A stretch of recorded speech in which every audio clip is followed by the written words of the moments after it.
Hello and welcome back to another episode of Career Magic with Nitin Kulkarni, and we are continuing the series Starting Your Career. So as I've said before, this is for students who are just finishing their education or have finished their education and are getting into the workforce for their first job. So in this particular episode, I'm going to actually address a few more questions. In the previous episode, I answered some questions. So those are more like personal questions related to your strengths, weaknesses, motivations, mistakes, and so on. Your personal characteristics that could be valuable to the employer.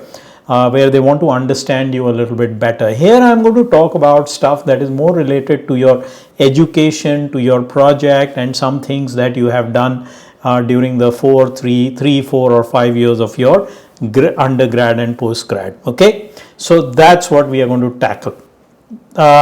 Now, before I get into the project and your education, etc., one of the questions that gets asked quite often is, walk me through your resume or tell me about yourself. That's an opportunity. It's a very, very open-ended question, and that's a brilliant opportunity for you to sell yourself based on what their needs might be. Tell me about yourself. Now, how should you address that question? It's an open-ended question. So this is a question that requires advanced preparation, thinking, and rehearsal. So rehearse this question, how you're going to answer this.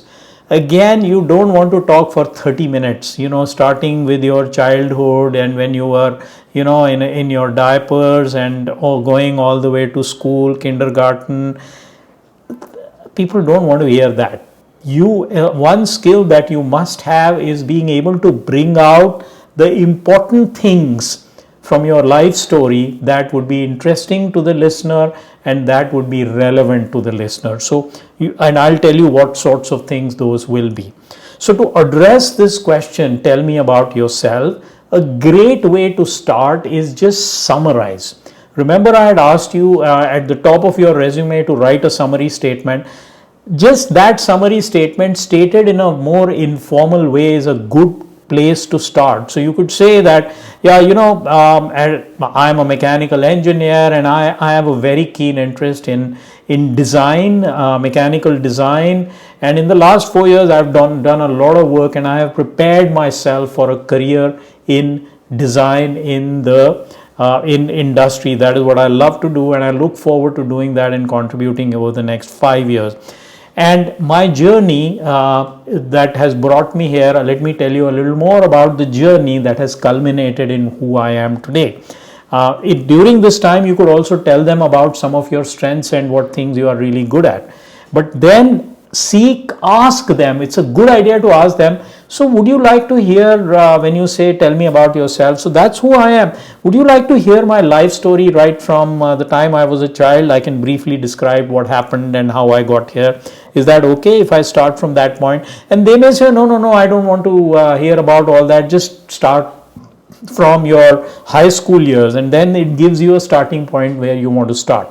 So it's a good idea to ask them, and if they say, yeah, just tell me whatever suits you, then start from the beginning. But remember the things that you want to focus on. No one likes to hear someone telling them how great you are and you have never had a problem and you've always been a topper and that kind of thing. Make yourself human.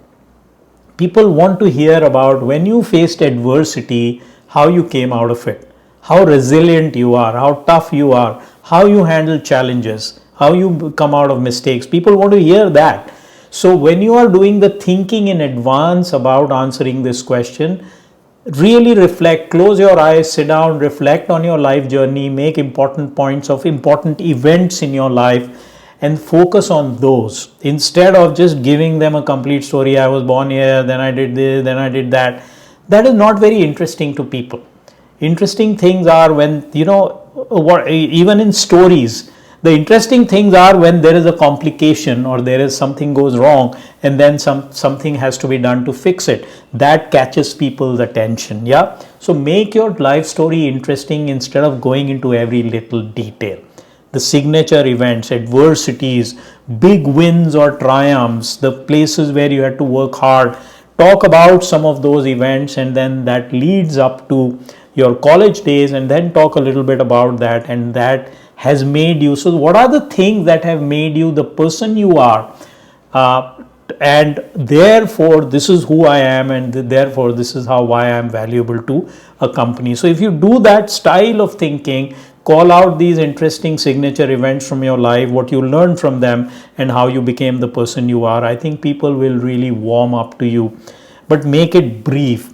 You should not be talking about this whole thing for more than 7-8 minutes, 6-7 minutes tops. Try and rehearse and come out with it. Otherwise, I have seen people, when I ask this question, talk for 15 minutes and then I have to stop them and say, okay, can you move on, please? I want to hear about the next thing. So 7-8 minutes is okay, and make sure you are very well prepared to answer this question. So that's the first one. The other thing that they want to hear from you, so a lot of when you are being hired as a fresher, and if your skills in the college, often what happens is that things that you learn as it is are not usually applied in the workplace. So what they are interested in hearing is your hunger to learn, your ability to work hard, and be able to apply what you have learned. Okay, so how do you, if they ask you about your BTech project or your BCom project or whatever, almost all courses now, at the end of the course, last semester, you have to do a project. There is a lot of focus on that project in an interview, so make sure you are very thorough with what that project was. And the way to describe it is, first talk about the problem you were trying to solve.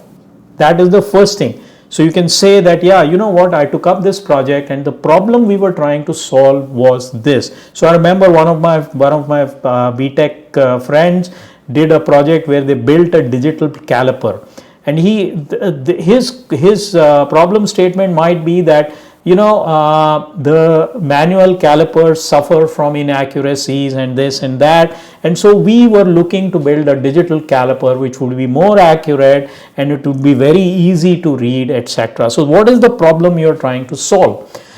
Second, and this is where it will be different from how you would think about it, tell them about the results you achieved, okay, or did not achieve. So you can say, this is the problem we were trying to solve, and at the end of the project, this is the second thing, don't describe the project yet. This is the problem we were trying to solve, and in the project we were able to do this and we achieved so and so. And now let me describe to you how we went about it, what was our approach and how we did it. And then take a few minutes to describe your approach, the difficulties you encountered, how you solved them, and how you went about doing it. Okay?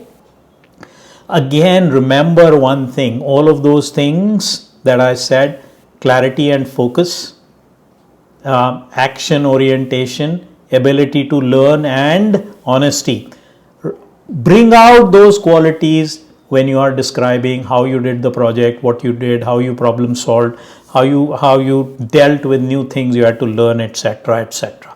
It's a brilliant question to bring out those things so a recruiter sees that you have the qualities of that would make a potentially good employee. Okay, so describe it like that, in that sort of structure.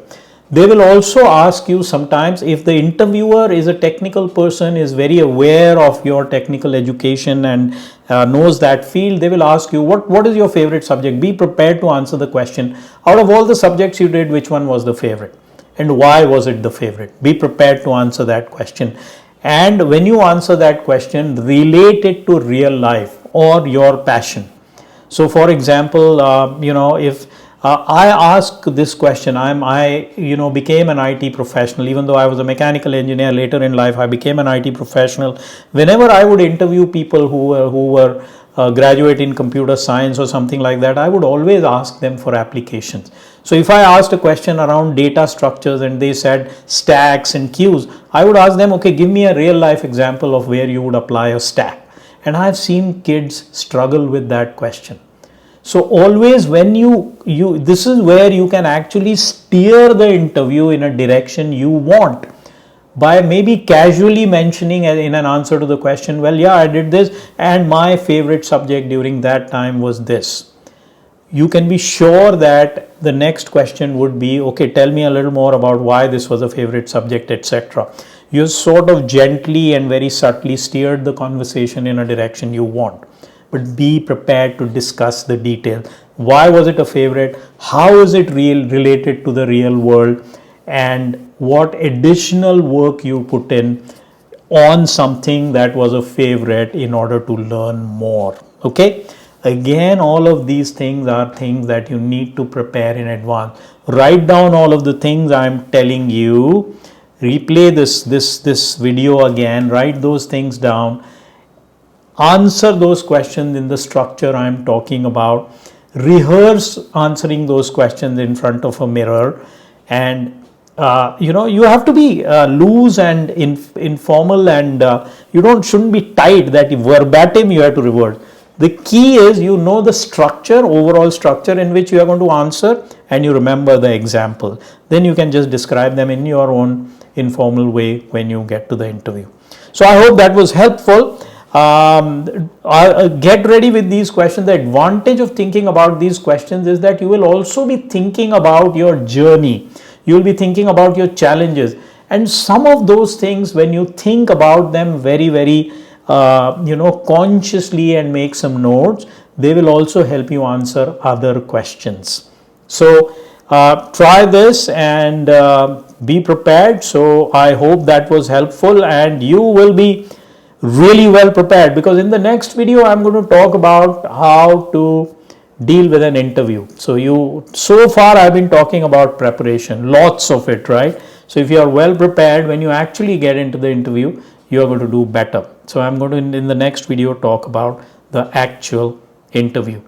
So I will see you in the next episode of Career Magic.